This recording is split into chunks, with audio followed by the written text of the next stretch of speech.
All right, let's talk about Davy Crockett. When you hear that name, I bet you immediately picture the coonskin cap, right?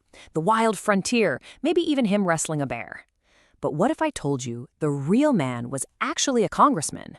And not just any congressman, one who took a super brave and pretty unpopular stand against a sitting president. Well, today, we're going to peel back all those layers of the legend to find the surprising truth about this American icon. Yep, this is the image. This is the guy we all know, right? The king of the wild frontier. He's the fearless frontiersman, the absolute master of the wilderness, always with that rifle in hand and, of course, that iconic coonskin cap on his head. This is the version of Crockett that's been immortalized. He's become the very symbol of America's rugged, untamed spirit. But that's the big question, isn't it? How much of that legend is actually true? How does a real person, a guy who was born, lived, and died, turn into this larger-than-life myth? Well, to figure that out, we're going to have to put on our detective hats. We're going to start peeling back all that folklore to find the real facts hidden underneath. Okay, so first up, man versus myth. To really get how the legend got started, we've got to look at just how different the real Davy Crockett was from all those crazy tall tales told about him. So we've really got a tale of two Crocketts here. On one side, you have the myth, this larger-than-life woodsman, basically born a legend, a total force of nature. But then, you look at the real man. He was born in 1786 in Tennessee, to a pretty modest family. And those incredible survival skills he had, they weren't some magical gift he was born with. Nope, they were learned, forged in the super harsh reality of the frontier, where hunting and tracking wasn't just a hobby, it was how you survived. Especially after his dad died and he had to step up and become a provider when he was still young. All right, next up, from politician to folk hero. And this is where the story takes a really surprising turn. See, Crockett wasn't just a frontiersman. He was a politician. And believe it or not, it was that journey, from the backwoods all the way to the halls of power, that really set the stage for him becoming a folk hero. So let's look at his actual career, because it was anything but ordinary. He started out as a soldier in the Creek War, and right away, he got this reputation for being incredibly brave. That rep followed him right into politics, first in the Tennessee state legislature, and then boom, all the way to the U.S. Congress. But here's the thing. Once he got to Washington, he wasn't just another politician playing the game. He famously broke with his own party and President Andrew Jackson to oppose the Indian Removal Act. I mean, that was a hugely principled and politically really dangerous move that totally defined who he was. And this is where reality starts to get all blurry and turn into legend. His really authentic, no-nonsense style made him a huge hit with voters, but it also made him the perfect hero for storytellers.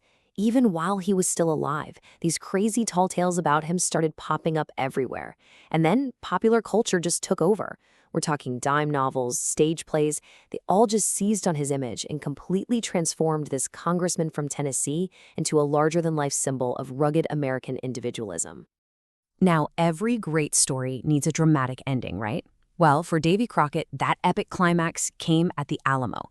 This is it. This is the moment where his real, actual life story just collides head-on with his legend in the most powerful way you can imagine. So how in the world did he end up in Texas? Well, after a really tough political defeat, a totally disillusioned Crockett famously told his old constituents, "You may all go to hell and I will go to Texas."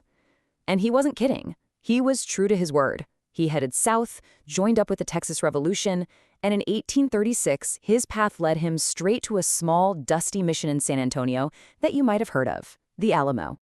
And his death there, it became the absolute cornerstone of his legend. Now, if you talk to historians, the exact details of his final moments are actually still debated. We don't know for sure. But in the world of myth, the specifics don't matter at all. The story that took hold was of a heroic, epic last stand. He wasn't just a man anymore. He became a martyr for freedom, his entire identity forever fused with that defiant spirit of the Alamo.